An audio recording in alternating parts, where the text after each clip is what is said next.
صبحكم الله بالخير والعافية ورجعت لكم من جديد.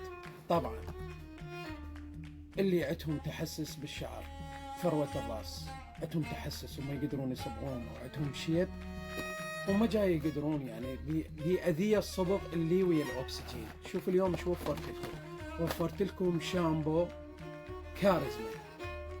شامبو كاريزما طبعا هذا برازيلي الأصلي، يجي بثلاث ألوان، يجي بلون البني ويجي لون البني غامق ويجي الأسود، ثلاث ألوان يجي هذا الشامبو الكاريزما.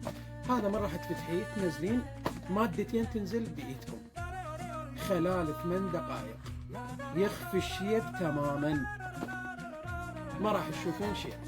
تحياتي لكم، سمير أبو فاطمة، كوزمة عيون الصبا، بغداد، الشعدة، سوق النصر.